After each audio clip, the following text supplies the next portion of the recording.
Subscribe करें हमारा YouTube channel VK math classes and press the bell icon, जिससे आपको आने वाली हर वीडियो का नोटिफिकेशन मिले सबसे पहले। हेलो एवरीवन, स्वागत है आपका मेरे YouTube channel VK math classes में। इस वीडियो के अंदर मैं आपको बताऊंगा कक्षा 12 साहित्य हिंदी का पेपर जो आपका 24 फरवरी के दिन हुआ है। ये पेपर किस टाइप का आया था और कौन सी प्रश्न का आपका कौन कौन सा आंसर था, वो हम इस वीडियो के अंदर डिस्कस करेंगे। तो वीडियो में लास्ट तक बने रहें, वीडियो को इसके बिल्कुल भी ना करें। तो आइए शुरू करते हैं। तो यहाँ पर आप देख सकते हैं, यहाँ लिखा हुआ है आपका जो पेपर कोड है वो आपका 101 था, और यहाँ पर जो लिखा हुआ 301 HD ये पेपर का संकेतांक होता है। 2025 और साहित्य हिंदी का ये पेपर है। यहाँ पर आपको जो रखा है समय 3 घंटे 15 मिनट का होता है। पूर्णांक आपका 100 नंबर का था। यहाँ पर कुछ सामान्य निर्देश दे रखे हैं जो विद्यार्थी को पढ़ लेने चाहिए। जैसे कह रखा है कि प्रारंभ के जो 15 मिनट होते हैं वो परीक्षार्थी को प्रश्न पत्र पढ़ने के लिए निर्धारित होते हैं। इस प्रश्न पत्र में आपको 2 खंड दे रखे हैं और दोनों खंडों के सभी प्रश्नों का उत्तर देना आपको अनिवार्य रूप से करना है। जैसे आपको खंड कह दे रखा है, इसमें आपके बहुविकल्प प्रश्न है। पहला प्रश्न है आपका, कन्हैयालाल मिश्र प्रभाकर का जन्म कहाँ हुआ था? तो इनका जो जन्म हुआ था वो होता आपका सहारनपुर में। तो इसका आपका ऑप्शन नंबर 3 बिल्कुल सही है। अगला क्वेश्चन आपका, बादल की मृत्यु एकांकी है, ये किसकी एकांकी है हमें बताना है। तो इसका आंसर आपका है राम कुमार वर्मा का। अगला क्वेश्चन आपको दे रखा है, त्यागपत्र उपन्यास के लेखक कौन है? तो इसके जो लेखक हैं वो आपके जनेंद्र कुमार। अगला क्वेश्चन आपको दे रखा था, सन 1957 में भारत सरकार ने पद्म भूषण की उपाधि से किसे सम्मानित किया? तो इसका आंसर आपका है डॉक्टर हजारी प्रसाद द्विवेदी को। अगला क्वेश्चन आपको दे रखा था, ले पंडित दीनदयाल उपाध्याय की रचना है। तो इनकी आपकी जो रचना है वो आपकी है भारतीय अर्थनीति। तो ये आपके 5 विकल्प दे रखे थे। अब हम देखते हैं आगे जो आपके विकल्प थे वो किस किस टाइप के विकल्प दे रखे थे। यहाँ पर आप देखते हैं, यहाँ लिखा हुआ है दूसरे का क्या क्वेश्चन है, हिंदी साहित्य के इतिहास को कितने भागों में बांटा गया है? तो वो बांटा गया आपका 4 भागों में। तो इसका आपका ऑप्शन नंबर 3 बिल्कुल सही था। अगला है, तार सप्तक के संपादक हैं। तो इसके जो संपादक हैं वो हैं आपके सचिदानंद हीरानंद अज्ञे। इनका जो पूरा नाम है वो है आपका सचिदानंद हीरानंद अज्ञे। तो इसका आपका ऑप्शन नंबर 3 बिल्कुल सही है। आगे दे रखा, गंगा लहरी काव्य कृति के लेखक का नाम क्या है? तो इनका जो आंसर है वो है आपका जगन्नाथ दास रत्नाकर, यानी कि आपका ऑप्शन नंबर 1 बिल्कुल सही हो जाएगा।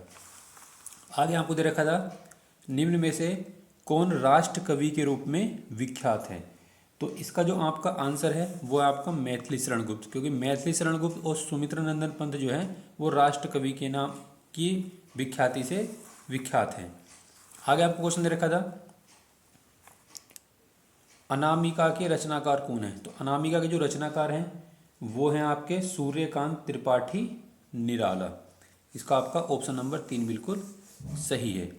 अभी आपके 10 विकल्प दे रखे थे। अब हम देखते हैं आपको जो गद्यांश है वो कौन सा गद्यांश आया था और ये किस चैप्टर से लिया गया था। तो क्वेश्चन नंबर 3 आपको दे रखा है, निम्नलिखित में से किसी एक गद्यांश का संदर्भ देते हुए उसके नीचे अंकित प्रश्नों का हमें उत्तर देना है। और ये आपका जो गद्यांश है वो 10 नंबर का था। तो आप गद्यांश को पढ़ सकते हैं कि मैं बहुतों को रूप से पाते देखा था, बहुतों को धन से और गुणों से भी बहुतों को पाते देखा था। आप इस पैराग्राफ को पढ़ सकते हैं। और अब हम बात करेंगे इसके क्वेश्चन आंसर की। तो ये आपका जो पैराग्राफ है इसमें क्या रखा है, पहले क्वेश्चन में उपर्युक्त गद्यांश का संदर्भ लिखिए। तो ये आपका जो पैराग्राफ है ये आपका आया था रॉबर्ट नर्सिंग होम से। किससे आया था? रॉबर्ट नर्सिंग होम से आया था। और इसके जो लेखक हैं वो हैं आपके कन्हैयालाल मिश्र प्रभाकर। तो संदर्भ हम किस तरह से लिखेंगे कि उपर्युक्त गद्यांश हमारी पाठ्य पुस्तक हिंदी के रॉबर्ट नर्सिंग होम शीर्ष से या पाठ से लिया गया है, जिसके लेखक कन्हैयालाल मिश्र प्रभाकर हैं। अगला क्वेश्चन दे रखा था, रेखांकित अंश की हमें व्याख्या करनी थी। व्याख्या में केवल जिसके नीचे लाइन खिंची हुई है उसी की व्याख्या करनी थी। अगला में दे रखा है, गद्यांश का निहितार्थ अर्थ स्पष्ट कीजिए।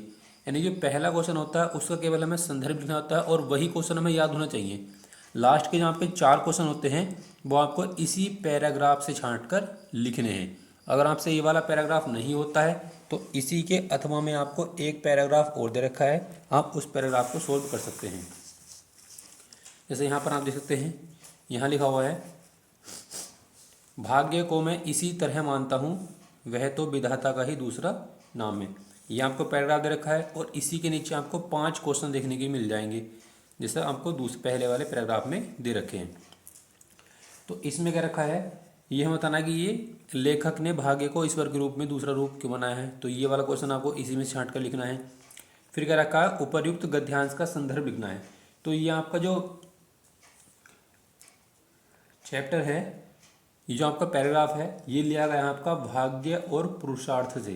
किससे लिया गया, भाग्य और पुरुषार्थ से लिया गया है। फिर क्या रखा है, रेखांकित अंश की हमें व्याख्या करनी है। तो व्याख्या केवल आपको उन्हीं की करनी है जिसके नीचे लाइन खींची हुई है। यानी कि आपको जो ये 4 क्वेश्चन हैं, इस वाले क्वेश्चन यानी क्वेश्चन नंबर 2 को छोड़कर आपके जो शेष 4 क्वेश्चन बचते हैं वो आपको इसी पैराग्राफ से छांट कर लिखने होते हैं। अब आता है आपका क्वेश्चन नंबर 4। क्वेश्चन नंबर 4 में क्या रखा है, पद्यांश पर आधारित प्रश्नों के हमें उत्तर देने हैं। यहाँ पर पद्यांश को पढ़ सकते हैं और ये भी क्वेश्चन आपका 10 नंबर का है। तुम मांसहीन तुम रक्तहीन हे अस्थि से, ये आपको पैराग्राफ दे रखा है। आप इस पैराग्राफ को पढ़ेंगे और हमें इस पैराग्राफ से संबंधित प्रश्नों के आंसर नीचे क्वेश्चनों के आंसर हमें देने हैं। तो ये आपका जो पैराग्राफ है इसमें क्या रखा है, पहला क्वेश्चन उपर्युक्त पद्यांश का संदर्भ लिखिए। तो ये आपका जो पद्यांश है वो आया आपका बापू के प्रति से। तो हम क्या लिखेंगे, उपर्युक्त पद्यांश हमारी पाठ्य पुस्तक हिंदी खंड काव्य के हिंदी काव्य खंड से बापू के प्रति, ये जो आपको लिया गया है वो लिया गया है बापू के प्रति। और इसके जो लेखक हैं, कवि हैं, वो सुमित्रा नंदन पंत हैं। कौन है, सुमित्रा नंदन पंत हैं। आगे इसने रखा रेखांकित अंश की हमें व्याख्या करनी है। तो व्याख्या केवल आपको एक ही लाइन की व्याख्या करनी है, तुम मांसहीन तुम रक्तहीन। तो इसमें कवि क्या बताना चाहता है इसके बारे में आपको बताना है। फिर आपको दे रखे नीचे के 3 क्वेश्चन, वो तीनों क्वेश्चन आपको इसी पैराग्राफ से छांट कर लिखने हैं। नेक्स्ट आपको दे रखा था क्वेश्चन नंबर, अगर आपसे ये वाला क्वेश्चन नहीं होता है तो इसी के अथवा में आपको एक क्वेश्चन और दे रखा था, आप इस क्वेश्चन को सोल्व कर सकते हैं। जैसे कि रखा था हमें, मैं नीर भरी दुख की बदली स्पंदन में चिर निस्पंदन वशा। आप इस पैराग्राफ को पढ़ेंगे और इस पैराग्राफ से संबंधित क्वेश्चनों के हम आंसर देंगे। जैसे कि पहला क्वेश्चन रखा कि उपर्युक्त पद्यांश का संदर्भ लिखिए। तो हम क्या लिखेंगे कि उपर्युक्त पद्यांश हमारी पाठ्य पुस्तक हिंदी काव्य खंड के, ये लिया गया आपका गीत से। किससे लिया गया, गीत 3 से लिया गया है। और इसके जो लेखक कवि हैं वो है महादेवी वर्मा। फिर क्या रखा है कि रेखांकित अंश की व्याख्या करनी है। तो व्याख्या में केवल इन 2 लाइनों की करनी है जिसके नीचे अंडरलाइन खींची हुई है। हमें केवल इन दोनों ही लाइन की व्याख्या करनी है। और आपके जो नीचे वाले 4 क्वेश्चन दे रखे हैं वो आपको इसी पैराग्राफ से छांट कर करने हैं। आप इन क्वेश्चन को देख सकते हैं और इन क्वेश्चनों को देखने के बाद आपको इनके आंसर इसी में छांट कर लिखने हैं। अब आता है आपका क्वेश्चन नंबर 5। निम्नलिखित में से किसी एक लेखक का जीवन परिचय देते हुए उनकी कृतियों का उल्लेख कीजिए। और ये क्वेश्चन आपका क्या है, 5 नंबर का है। इसमें क्या रखा है कि अधिकतम शब्द आपको 80 रखने हैं।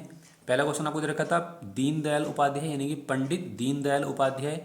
फिर आपका है प्रोफेसर जी सुंदर रेड्डी और फिर आपका डॉक्टर APJ अब्दुल कलाम। तो डॉक्टर APJ अब्दुल कलाम भारत के राष्ट्रपति भी रह चुके हैं और इन्हें मिसाइल मैन के नाम से भी जाना जाता है। तो ये आपने कर दिया होगा एग्जाम में। आगे आपको दे रखा है निम्नलिखित में से किसी एक कवि का जीवन परिचय देते हुए उनकी कृतियों का हमें उल्लेख करना है। ये भी आपको अधिकतम 80 शब्दों का ही देना है। इसमें क्वेश्चन जो रखा था वो था आपका अयोध्या सिंह उपाध्याय, हरिओध महादेवी वर्मा और रामधारी सिंह दिनकर। तो इनमें से आपको किसी एक कवि का जीवन परिचय लिखना था। अब अगला आपको जो नेक्स्ट क्वेश्चन दे रखा था क्वेश्चन नंबर 6, इसमें क्या रखा है कहानी कला के तत्वों के आधार पर पंचलाइट अथवा कर्म नासा की हार की कहानी की समीक्षा कीजिए। अगर आपसे ये वाला क्वेश्चन नहीं होता है तो इसी के अथवा में आपको एक क्वेश्चन और दे रखा है कहानी बहादुर कहानी के आधार पर बहादुर का चरित्र चित्रण क्या करना है। और ये आपको 80 शब्दों का दे रखा है। तो इसमें पंचलाइट वाली कहानी बहुत अच्छी है और मैंने आपको बताया था कि पंचलाइट कहानी आप एक बार ही पढ़ेंगे तो याद हो जाएगी, क्योंकि पंचलाइट के जो राइटर हैं वो फणीश्वरनाथ रेणु हैं और इसके अंदर आपके दो मुख्य पात्र हैं, मुनरी और गोधन। इसमें एक प्रेम कहानी है, उसको आप अगर एक बार भी पढ़कर एग्जाम में जाते हैं तो आपके इसको आराम से लिख सकते थे। अब आपका जो क्वेश्चन नंबर 7 दे रखा है, स्वपठित खंड काव्य के आधार पर आपको किसी एक प्रश्न का उत्तर देना है। इसमें आपको अधिकतम सीमा रखनी है 80 शब्दों की और ये आपका क्या है 5 नंबर का क्वेश्चन है। तो ये खंड काव्य वाले जो क्वेश्चन होते हैं वो हर बार यही क्वेश्चन रिपीट होते हैं, लेकिन आपको जो करना क्वेश्चन है वो अपनी डिस्ट्रिक्ट के अनुसार यानी कि जिले के अनुसार करना है। मैंने आपको बताया था जब आपकी मॉडल पेपर की वीडियो बनाई थी कि आप अपने विषय अध्यापक से ये पता कर लें कि आपके जिले के अनुसार खंड काव्य से कौन सा क्वेश्चन पूछा जाएगा। अगर आप किसी दूसरे क्वेश्चन को सोल्व कर देते हैं तो आपको उस क्वेश्चन के आंसर नहीं दिए जाएंगे। अब आता है आपका खंड ख। खंड ख में आपको दे रखा है क्वेश्चन नंबर 8 है कि निम्नलिखित गद्यांशों का संदर्भ सहित क्या करना हमें अनुवाद करना है। तो इस पैराग्राफ को हम पढ़ सकते हैं और ये आपका जो पैराग्राफ है वो किस चैप्टर से लिया गया है, संदर्भ हमें लिखना है। तो संदर्भ हम किस तरह लिखेंगे कि प्रस्तुत गद्यांश हमारी पाठ्यपुस्तक संस्कृत दिग्दर्शिका, इसका जो नाम हो गया है संस्कृत दिग्दर्शिका है, उस चैप्टर से लिया गया है। वो संस्कृत दिग्दर्शिका के किससे लिया गया आपका जातक कथा पाठ के उलकुम जातक चैप्टर से लिया गया है। अगर आपसे ये वाला क्वेश्चन नहीं होता है तो इसी के अथवा आपको एक और दे रखा है, इसमें क्या रखा है आप इस पैराग्राफ को पढ़ सकते हैं। और इसका संदर्भ हम किस तरह से लिखेंगे कि प्रस्तुत गद्यांश हमारी पाठ्यपुस्तक संस्कृत दिग्दर्शिका के महामना मालवीय पाठ से लिया गया है। यहाँ पर जो पैराग्राफ था वो महामना मालवीय वाले पाठ से लिया गया है। देखो यहाँ पर आपको लिखा भी है, आप इसको एग्जाम में तुरंत पहचान सकते हैं, क्योंकि कुछ शब्द ऐसे आते हैं जो चैप्टर से ही संबंधित होते हैं। जैसे कि आपको ये चैप्टर का नाम है इसका महामना मालवीय है और ये देखो इसमें शुरू में ही आपको मिल गया है महामना विद्वान। अब आपको दे रखा है क्वेश्चन नंबर 6, निम्नलिखित श्लोकों का हिंदी में आपको क्या करना है संदर्भ सहित अनुवाद करना है। आपको यहाँ पर 2 श्लोक दे रखे हैं, आप इनमें से क्या करेंगे किसी एक श्लोक का संदर्भ सहित अनुवाद करेंगे। तो ये आपका जो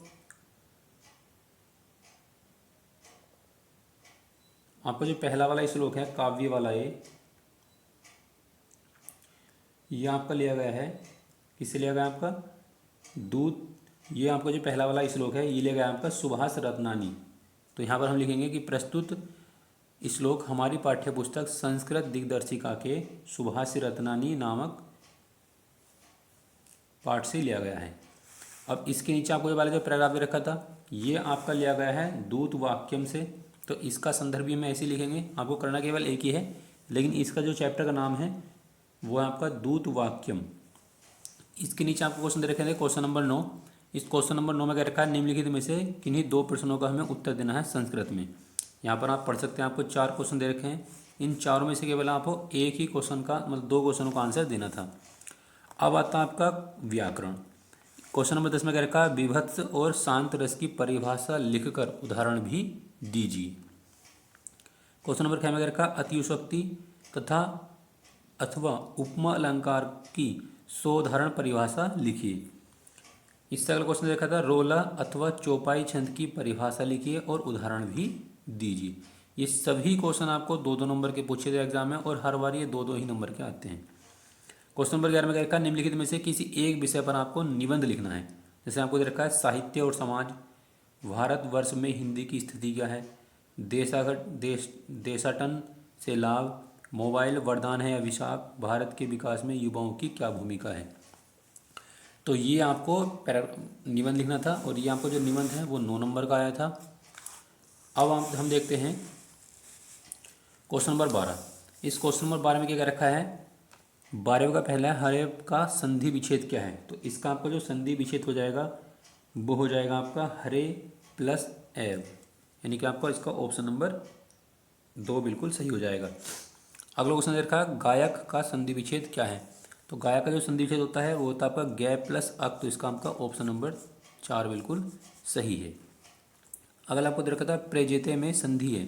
तो प्रजेते में जो संधि है वो है आपके पररूप, तो इसका आपका ऑप्शन नंबर 1 बिल्कुल सही हो जाएगा। निम्नलिखित क्वेश्चन नंबर क्या दे रखा है, निम्नलिखित में से किसी एक का विग्रह करके समास बताना है। जैसे आपको दे रखा है नीलकंठ, तो नील देखो यहाँ पर आपको रंगों का नाम आ रहा है, अगर हम इसका समास विग्रह करेंगे तो क्या बनेगा आपका, नीला है कंठ जिसका, अर्थात शिव जी। तो यहाँ पर आपका बहुविग्रही समास हो जाएगा, या इसको हम कर्मधारय समास भी लिख सकते हैं, क्योंकि कुछ एग्जाम्पल ऐसे होते हैं जो कर्मधारय समास और बहुविग्रही समास दोनों के अंदर कॉमन होते हैं। अगर आप इसको लिखेंगे कर्मधारय समास तो भी आपका सही है, और यहाँ पर आप लिखेंगे बहुविग्रही समास तो वो भी सही है, क्योंकि यहाँ पर देखो रंगों का वर्णन हो रहा है, जैसे कि नीला, काला, पीला, इस तरह से अगर आपका रंगों का वर्णन होता है तो वहाँ पर आपका कर्मधारय समास होता है। अगर हम इसका समास विग्रह करेंगे तो नीले कंठ वाले, या नीला है कंठ जिसका, तो अर्थात शिव जी, तो यहाँ पर आपका बहुविग्रही समास भी हो जाएगा। अगला आपको दे रखा शीतोष्ण, आपको करना केवल एक ही था, लेकिन इसमें अगर हम करेंगे तो इसका हो जाएगा आपका शीत प्लस शीत और उष्ण, यानी शीत माने का होता है ठंड होता है, और उष्ण माने का होता है गर्मी। तो ठंड जो है वो गर्मी की का है विपरीत है, तो यहाँ पर आपका जो हो जाएगा द्वंद्व समास हो जाएगा। क्या हो जाएगा आपका, द्वंद्व समास। अगला आपको दे रखा है प्रत्येक, प्रत्येक में प्रत्येक अगर हम समाज विग्रह कर देंगे इसका वो हो जाएगा प्रत्येक या हर किसी को, इसका वो करने पर। और ये जो आपका लिया गया है वो लिया गया आपका है अव्ययीभाव समास से। क्वेश्चन नंबर 13 का क्या है, इसमें क्या रखा है, निम्नलिखित में से किसी एक शब्द में धातु एवं प्रत्यय बताने हैं। तो धातु एवं जो आपके प्रत्यय हैं, जो पहला क्वेश्चन आपको दे रखा है बलवान, रमणीय और हतवा। तो बलवान में आपको हो जाएगा वान, और हतवा में हो जाएगा आपका कतवा, के आदत्य व कतवा। तो हमको करना केवल इसमें एक ही था, तो हम बलवान को कर सकते हैं। आगे आपको दे रखा है निम्नलिखित में से किसी एक शब्द में प्रत्यय बताना है। तो प्रत्यय में बताना है कि मैं किसी एक शब्द में, जैसे आपको दे रखा है श्रीमान, श्रेणीय और चलितवा। तो प्रत्यय हम किसे कहते हैं, जो शब्द के लास्ट में जुड़ते हैं। तो श्रीमान में आपका क्या जुड़ा हुआ है, मान, ये हो जाएगा आपका प्रत्यय। आगे आपको दे रखा था क्वेश्चन नंबर क्या है, रेखांकित पदों में से किसी एक पद में प्रयुक्त विभक्ति और संधि का नाम भी हमें बताना था। तो यहाँ पर आप पढ़ सकते हैं, इन पैराग्राफ को, इन तीनों क्वेश्चन को पढ़ेंगे और आपको केवल किसी एक को ही सोल्व करना था। आगे आपको दे रखा था क्वेश्चन नंबर 14, निम्नलिखित में से किसी एक पर पत्र लिखना है। जैसे कि आपको दे रखा है पहला क्वेश्चन, जल निकासी हेतु नगर निगम के अध्यक्ष को पत्र लिखना है। ये आपका विषय दे रखा है, विद्यालय व्यवस्था सुधार हेतु प्रधानाचार्य को पत्र लिखना है। और तीसरा आपको दे रखा था, अपने घर तक रास्ता सुधार हेतु ग्राम प्रधान को आपको पत्र लिखना था। और यहाँ पर आप देख सकते हैं, यहाँ लिखा हुआ है 301 HD 1,27,530। इसका मतलब ये है कि इस पेपर की जो टोटल कॉपी बनी है वो 1,27,530 कॉपी बनी है। तो ये आपका जो पेपर था वो 24 फरवरी यूपी बोर्ड के अंदर 24 फरवरी को हुआ है, और साहित्य हिंदी का ये पेपर था। तो मैंने आपको बताया इस वीडियो के अंदर कि कौन से प्रश्न का आपका कौन कौन सा आंसर था। तो आई होप कि आपको वीडियो काफ़ी अच्छी लगी होगी, और वीडियो अच्छी लगी तो वीडियो को लाइक करें, शेयर करें और मेरे चैनल को सब्सक्राइब करें।